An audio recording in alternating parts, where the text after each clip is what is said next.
Wo wurde in Deutschland Gold gefunden? Das ist die spannende Frage. Wenn ihr das erfahren wollt, dann lade ich euch ein, jetzt einen spannenden Rundgang zu machen.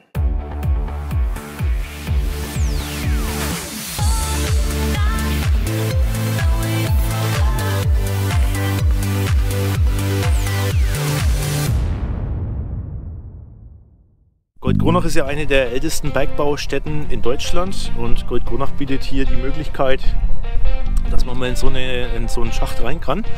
Und wer da Interesse hat, da reinzugehen, er macht die Führungen dazu. Ihr seid gerne eingeladen. Rudi macht es schon sehr lange. Wie lange bist du jetzt hier in Goldkronach unterwegs? 7. oder 8. Jahr. 7., 8. Jahr. Okay. Und du machst offiziell praktisch die Führungen für diese verschiedenen Bergwerke. Für die Stadt Goldkronach. Ja. Für die Stadt Goldkronach, genau.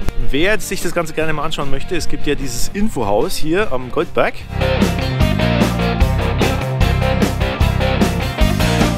Ja, da gibt es eine kurze Einweisung über das Bergwerk selbst, da es ja eng ist und dunkel. Dann gibt es ein paar geologische Erklärungen, woher kommt das Gold, wie ist das ganze Gelände hier entstanden. Dann die Geschichte des Goldbergbaus, wo begann der Goldbergbau. Der begann ja nicht hier in Goldkronach, das war ja in Bad Bernegg unten eigentlich. Und so geht es dann Stück für Stück in die Geschichte weiter. Also wir sind jetzt hier beim ersten Punkt auf unserer Reise, der Förderschacht Name Gottes Ritter St. Georg. Ein Förderschacht ist dazu da, um eben die Erze oder das Taubegestein aus den Bergwerken herauszufördern. Okay. Hier dieser Schacht verbindet mehrere Bergwerke miteinander, zum einen die Name Gottesgrube und auf der anderen Bergseite den Ritter St. Georg. Wie lang sind denn diese Stollen ungefähr? Unser Besucherbergwerk zum Beispiel ist auf 220 Meter begehbar. Es gibt kleinere Bergwerke mit 50 Metern, mittlere 200-300 Meter und 400-500 Meter Stollenlänge.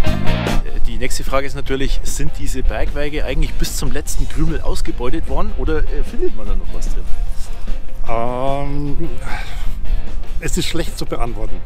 Durch das, dass diese Goldquarzgänge schwer zerschert sind, also das heißt, sie wurden auseinandergerissen, verdrückt, könnte es schon noch sein, dass Gold da ist.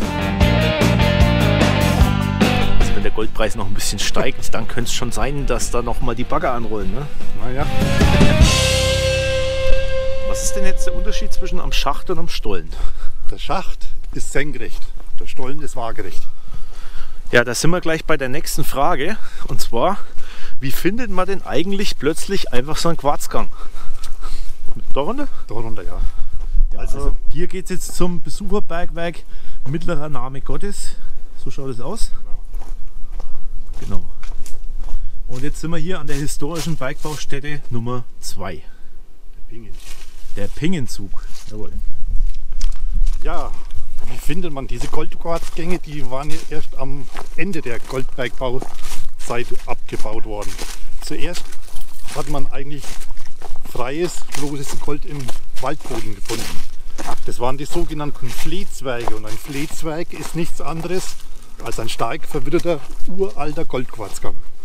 Okay. Durch die Verwitterung wurden die leichteren Materialien wie das Quarz, Phyllitschiefer, alles mit dem Regenwasser weg oder mit dem Oberflächenwasser weggespült und abgetragen, und im Waldboden zurück blieben die kleinen, feinen Goldflitterchen. Flez, habe ich auch noch nie gehört. Flehzweige, das waren, wie gesagt, muss man sich vorstellen, das waren so Vertiefungen im Waldboden, und die hat man einfach mit der Schaufel aufnehmen können, hat das Gold gewaschen und geschmolzen. Erst später, als diese Flehzweige aufgearbeitet waren, dann hat der Bergmann festgestellt, die eigentlichen Goldgänge sind im Phyllitschiefer. Und er hat sehr schnell gemerkt, wenn der Phyllitschiefer goldhaltig war, war er hell und ausgeblichen. Okay. Das heißt, er hat jetzt im Waldboden sogenannte Schürfgräben gegraben, die parallel zum Hang liefen, bis aufs Gestein runter, und hat diese hellen Phyllit-Schichten gesucht. Und in dem hellen Phyllit war eben feinst verteilt reines, blankes Gold. Wie hat denn das von der Struktur her ausgeschaut? Weiß man das noch? Oder? Das Gold? Ja. Das waren Millimeter kleine Körnchen, Drähtchen, also waren sehr, sehr kleine. Also keine Plättchen? Auch, aber halt alles klein im Millimeterbereich, also keine Nuggets oder faustgroße Stücke. Okay. Alles kleine Sachen, da müssen wir runter. Ja, hier oben ist jetzt auch schon so ein Gebäude. Was ist das? Das ist eine Abdeckung vom Schacht. Das ist eine Abdeckung vom Schacht, ja. Da ist ein ursprünglicher Schacht, und Der Bergmann hat ja auch als Wetterschutz eben über diese Schächte sogenannte Huthäuser gebaut, um halt einen Witterungsschutz zu haben, damit es nicht reinregnet und nicht reinschneit. Und dass die Haspelknechte, wenn es ein Förderschacht war, dass die eben auch einigermaßen trocken arbeiten konnten. Da habe ich mal was gehört, und zwar, das ist mir gerade eingefallen, da gab es ja so ein Ding, Mund zu, es zieht. Also der Mund ist ja das Mundloch. Ja. Und der Ausdruck Mund zu, es zieht, der kommt aus dem Goldbergbau. Also jetzt kommen wir an mehrere Schachtpingen vorbei. Die Schächte hatten ja früher verschiedene Funktionen. Zum einen Suchschächte, Abbauschächte und eben auch Schächte zur Bewetterung, das heißt zur Belüftung. Hier in den Bergwerken, als man dann später diese Goldquarzgänge abgebaut hat, der Quarz ist ein sehr hartes Gestein. Man weiß es ja selber, einen Kiesel zu zerschlagen, ist schon mühselig. Und der Bergmann, der hatte ja nur einfachstes Werkzeug. Den Schlegel, das Eisen, Spitzhacken, und so hat er sich in den Berg reingearbeitet. Und um sich jetzt die Arbeit zu erleichtern und diese harten Quarzgänge abbauen zu können, hat er das weichere Phyllitgestein um den Quarzgang weggeschlagen, hat trockenes Holz unter Tage gebracht, hat Feuer gesetzt, das heißt, er hat das Holz angezündet, den Quarzgang heiß gemacht, und dann musste ein Bergmann rein und musste den heißen Quarz mit kaltem Wasser abschrecken, damit er spröde wurde und damit er mürbe wurde und damit man leichter aus dem Berg schlagen konnte.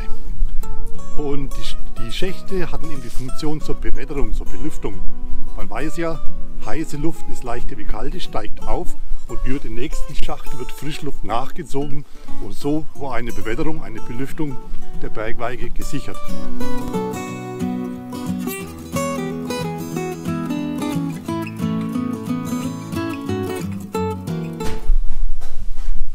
Das hier ist unser Bergwerk, in das wir jetzt gehen. Wir sind jetzt hier oben in der Kaue, in der sogenannten Kaue.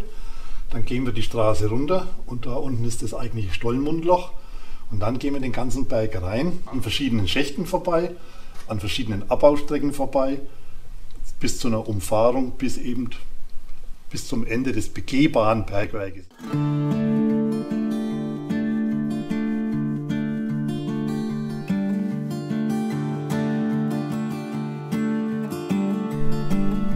Wie kam es denn eigentlich zu dem Bergbau hier in der Gegend überhaupt? Der eigentliche Bergbau jetzt mit Stollen- und Schachtbauweise fing eigentlich relativ spät an, um 1330. Vorher, ab dem 6. Jahrhundert, haben die ansässigen Landwirte oder Bauern, sagen wir mal so, hier in der Gegend um Bad Berneck Gold geseift. Das heißt, man hat den Weißmeingrund metertief durchgraben, so lange, bis man diese goldhaltigen Sande ausgewaschen hatte. Und so hat man sich über 300 Jahre langsam bis nach Goldmühl hochgearbeitet, und dann war das Gold plötzlich weg im Weißweintal. Aber es musste ja irgendwo herkommen. Der nächstgrößere Bach war eben der Zobattenbach in Brandholz, und da hat man auch wieder diese Seifengolde gefunden und hat auch diesen Talkessel durchwaschen, bis man das Gold abermals verloren hat. Um 950 herum wurde eben beschrieben, dass im Zobattental Gold gewaschen wurde und dass man langsam links und rechts in die kleineren Bäche reinging, um das Gold zu suchen, und dann hat man eigentlich erst die primären Goldlagerstätten gefunden. Das waren zuerst, wie gesagt, diese Goldfleze. Das waren muldenförmige Vertiefungen im Waldboden. Das war nichts anderes als ein uralter, verwitterter Goldquarzgang. Leichtere Stoffe waren weggewaschen durchs Oberflächenwasser, und im Boden zurück blieb das blanke, feine Gold. Das hat der Bergmann zuerst mit der Schaufel aufnehmen können, waschen und schmelzen können.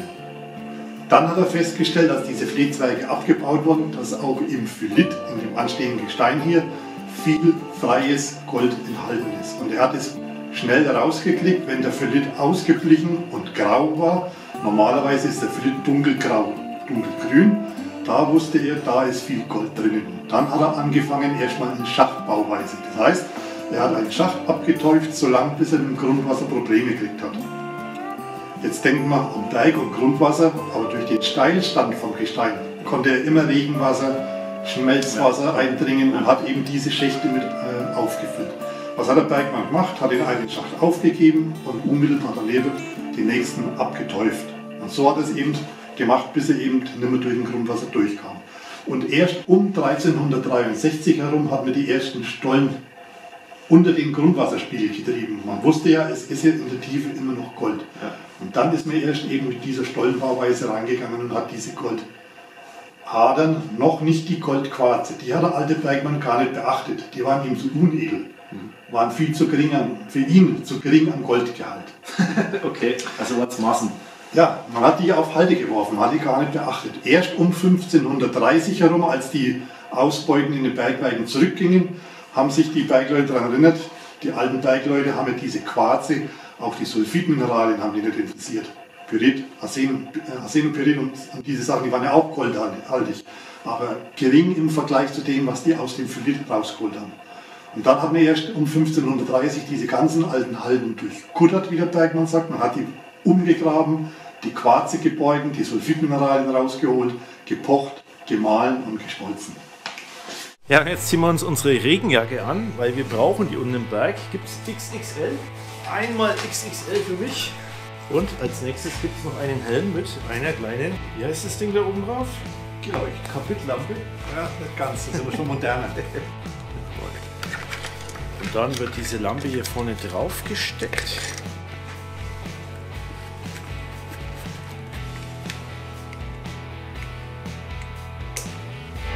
Ja, und jetzt geht's In den Berg.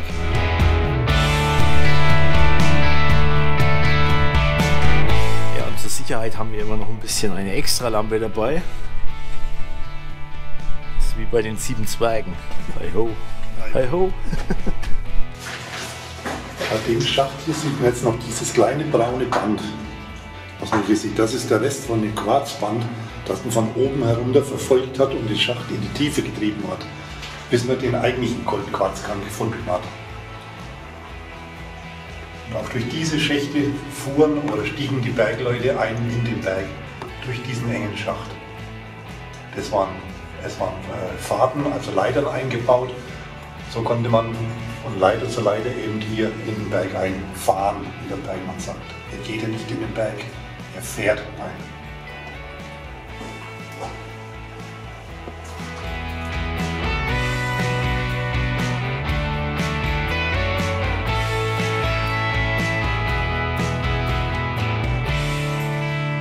Hier sieht man jetzt überall im Berg kleine Quarzbänder.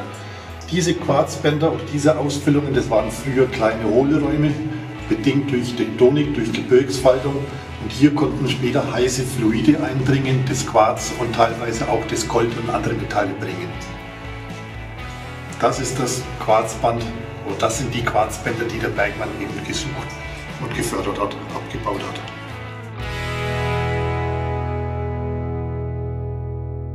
Das ist ein Beispiel von einem Bergmannsgeleucht. Das ist ein sogenannter Kienspan, ein harzreicher Span, den der Bergmann eben nahm, irgendwo in eine Spalte hineindrückte.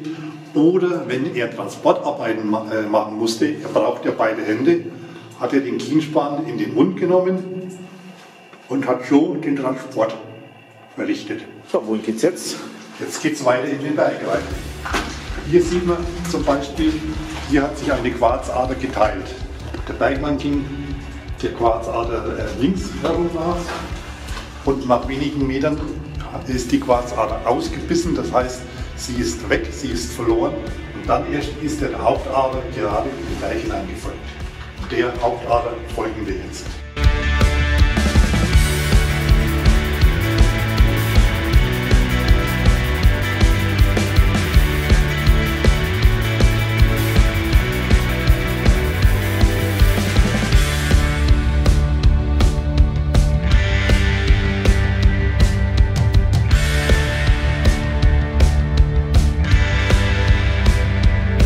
Hier befinden wir uns jetzt im ersten größeren Abbau. Dieses braun-schwarze an der Fürste, was man oben sieht, das ist die alte Quarzader. Jetzt braun und schwarz durch ausdrehendes Eisenoxid, durch die Auflösung von Pyrit, durch Regen und Oberflächenwasser. Das war die Quarzader, die der Bergmann gesucht und gefördert hat. Und da sie noch ansteht an der Fürste, kann man davon ausgehen, dass da oben eben kein Gold mehr zu finden ist. Hier sieht man jetzt einen sogenannten Blindenschacht. Da er kein Tageslicht sieht und nur zwei Stollen miteinander verbindet, nennt ihn der Bergmann Blindschacht. Er ist ungefähr 22 Meter tief, verbindet jetzt den mittleren Namen Gottes mit dem unteren Namen Gottes.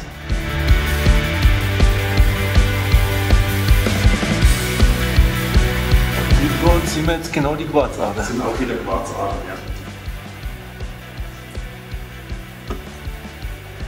Und nachdem das jetzt noch da ist, war es wahrscheinlich ohne Gold. Genau, es wurde ja geprüft draußen, wie gesagt, und das ist alles, was hier noch im Teig steht, ist eben nicht abbauwürdig. Wie es jetzt 2-3 Meter weiter oben ausschaut, weiß man halt nicht.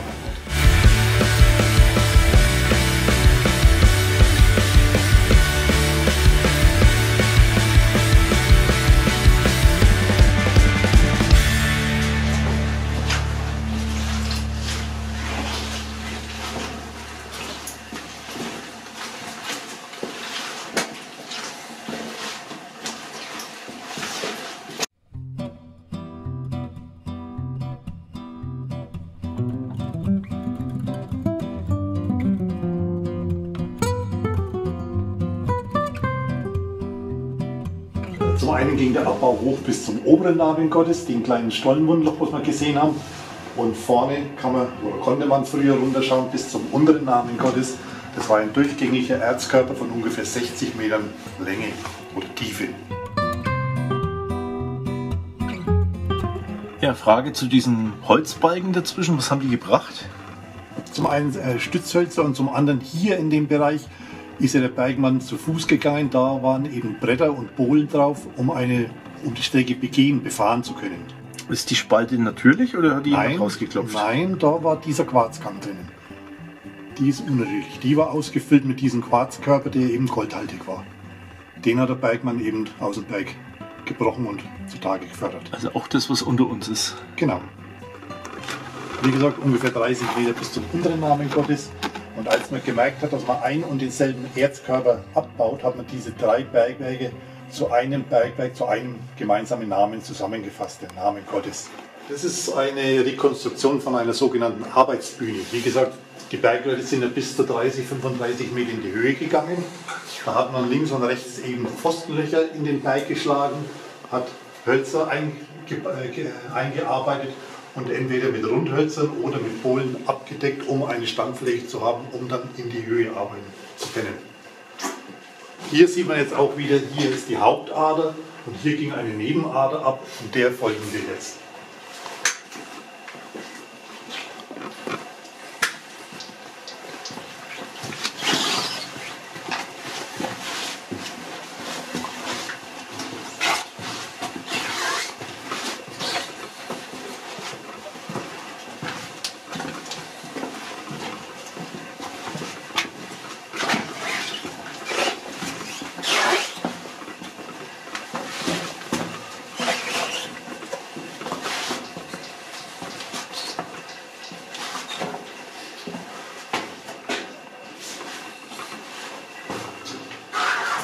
Hier ist wahrscheinlich die Dusche, oder?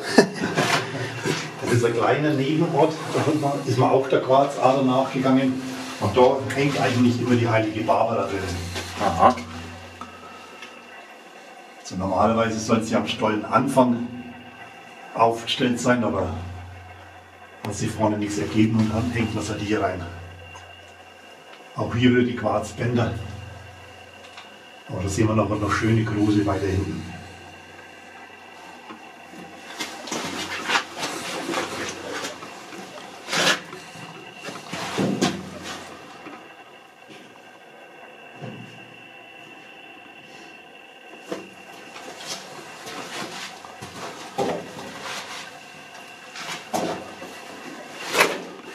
So, hier haben wir eine kleine Besonderheit in dem Raum.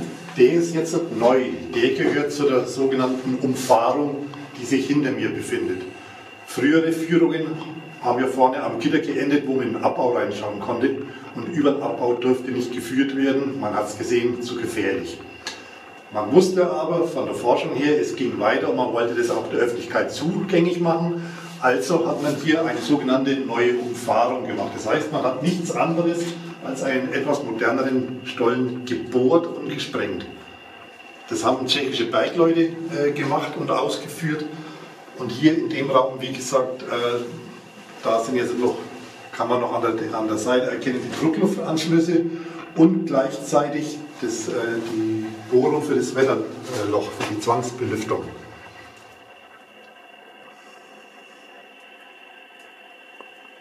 Deswegen ist auch dieser Raum und die Umfahrung, der neue Stollen, sind hier mit Schutzgittern abgedeckt. Das Gestein entspannt sich ja noch, es können Steine runterfallen und diese Gitter und diese Anker sollen eben verhindern, dass hier im Führungsbetrieb oder auch ansonsten eben Steinschlag herrscht. Und eine Besonderheit an diesem Raum, deswegen auch die Stühle und der Tisch, hier kann man unter Tage heiraten. Goldkronach bietet es an, dass man hier standesamtlich heiraten kann. Haben auch schon 2 Paare gemacht. Da sieht man wieder schön Quarzbänder und alles. Vielleicht mal ein Wort zu der Entstehung der Goldlagerstätte eigentlich. Wie kam oder woher kam das ganze Gold hier am Goldberg von Goldkronach? Die Geschichte des Goldbergbaugebiets beginnt vor ungefähr 500 Millionen Jahren vor der heutigen Küste der Antarktis. Über 200 Millionen Jahre lang haben sich feine Sedimente in der Tiefsee abgesetzt und über mehrere Kilometer sind diese Sedimentschichten gewachsen. Unterbrochen wurden sie von unterseeischen Lava-Ausbrüchen, daher auch der Diabas hier in der Nähe, und eben von Kalkriffen. Wie gesagt, diese Schlammschichten wurden Kilometer dick und durch eigenes Gewicht, Druck und Temperatur hat sich dieser Schlamm verfestigt zu dem Phyllitschiefer, den wir hier sehen. Jetzt denkt man aber, Meeresboden, warum ist der fast senkrecht? Das ist ein ganz wichtiger Faktor, warum hier diese Goldlagerstätten entstehen konnten. In diesen Tiefseesedimenten war schon feinst eingelagert Seifengold. Das heißt, mikroskopisch kleine Goldkörnchen, kleine Flirrchen, die waren in dem Schlamm drinnen und die wurden jetzt mit dem Gestein verbacken. Als ungefähr vor 360 Millionen Jahren der Superkontinent Pangaea entstand, ist unser Tiefseeboden unter das Variskische Gebirge, das hier emporgefaltet wurde, abgetaucht.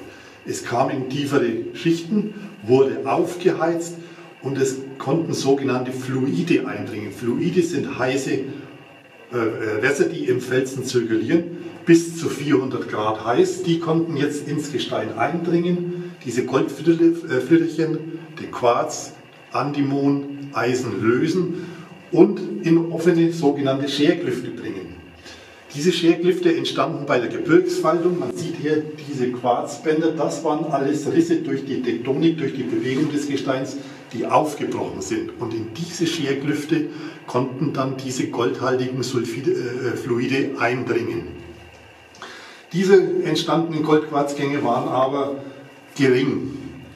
In der Nähe ist das Fichtelgebirge mit seinen Granitmassiven. Der Granit ist ein Tiefengestein, das heißt, er kommt vom Erdmantel hoch, bleibt in der Erdkruste stecken, heizt aber das umliegende Gestein auf.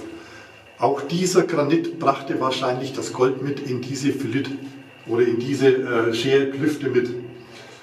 Jetzt ist interessant dieser Steilstand des Gesteins. Über Jahrmillionen wurde dieses variskische Gebirge wieder abgetragen und der Phylitschiefer kam an die Erdoberfläche.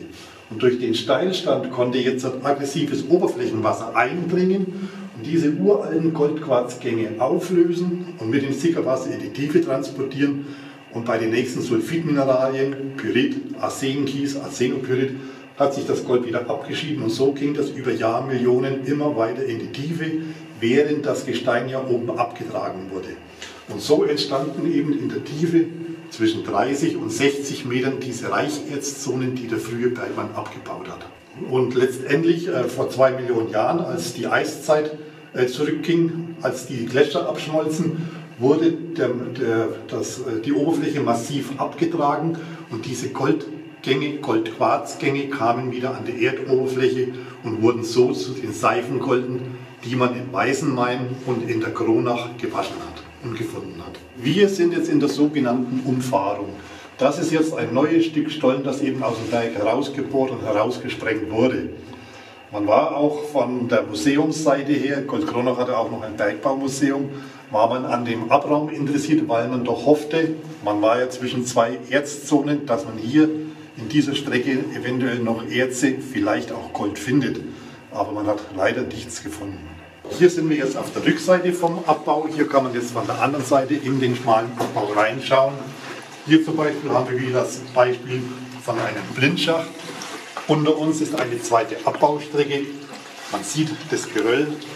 Der Bergmann hat sich halt die Arbeit erleichtert, wenn so eine Strecke ausgebeutet war, hat man die mit dem Taubenmaterial wieder aufgefüllt, um sich den mühsamen Transport ans Tageslicht zu ersparen.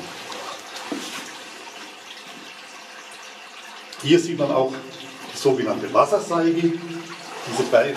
Das Bergwerk hier, der Name Gottes, konnte relativ leicht entwässert werden. Man hat an dem Stollenboden an der Seite sogenannte Wasserseigen, Wasserrinnen in den Fels geschlagen, konnte so das Tropfwasser und Sickerwasser sammeln und wie man hier sieht, über den Schacht auf die nächste Sohle nach unten transportieren. Und die Stollen waren immer so angelegt, dass sie leicht bergauf gehen, um eben mit diesem leichten Gefälle das Wasser ohne Pumptechnik ganz einfach über das Gefälle, über Schächte und über den unteren Namen Gottes eben aus dem Berg rauszuleiten.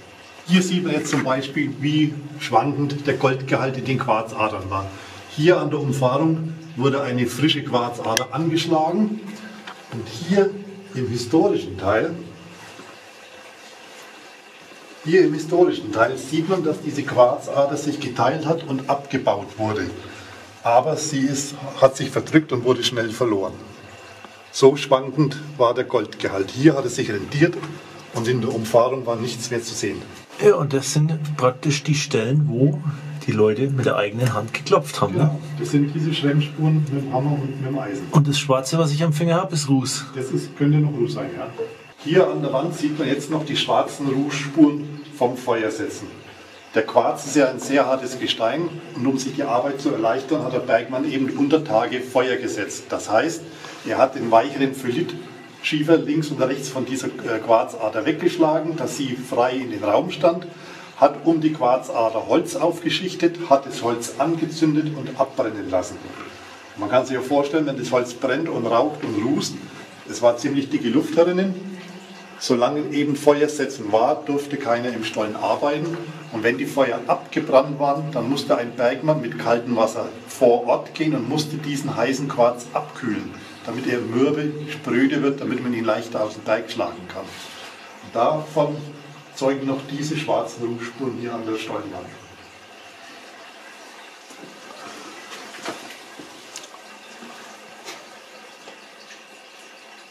Hier an diesem kleinen Quarzband sieht man immer noch dieses braune, gelbliche, das ist immer noch Eisenoxid, das von diesem Lösevorgang, der immer noch im Berg stattfindet, das heißt, das Oberflächenwasser dringt ein, löst hier zum Beispiel das braune ist Eisenoxid, löst es auf und durch den Luftsauerstoff wird es eben zu Eisenoxid, zu Rost und gibt diese braunen Bänder, die man hier überall sieht.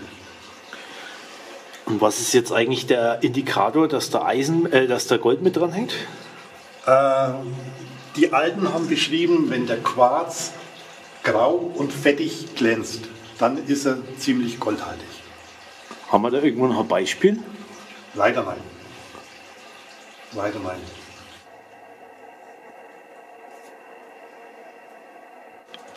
Da ist eben der Bildkristall noch im Eisenoxid drin, aber da schimmert einer durch. Und das ist eben das, was der Bergmann gesucht hat. Also hier an der Stelle. Und jetzt weiter unten der Bildkristall. Da, genau. Nicht? Der da.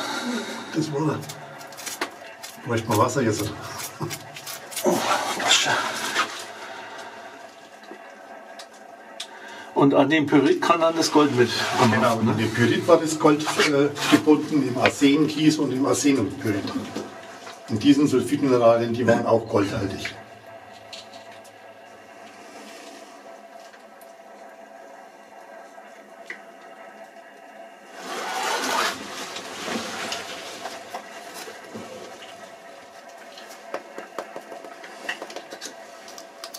Ja, jetzt haben wir hier im Berg so eine komische Speckschicht. Was ist das? Das ist zerriebener Phyllitschiefer durch die tektonischen Bewegungen. Das schaut aus wie Ton. Ja, ganz fein zerrieben.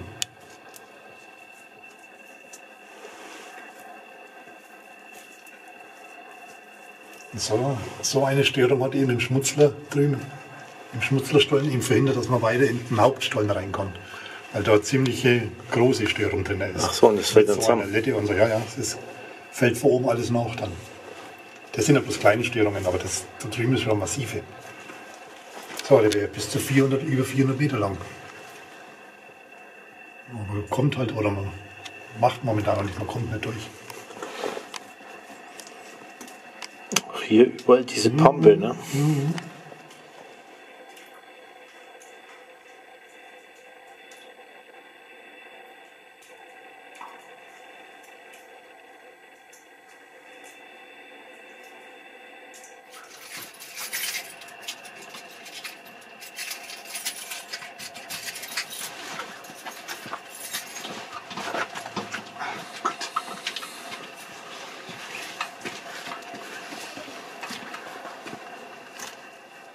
Berglicht.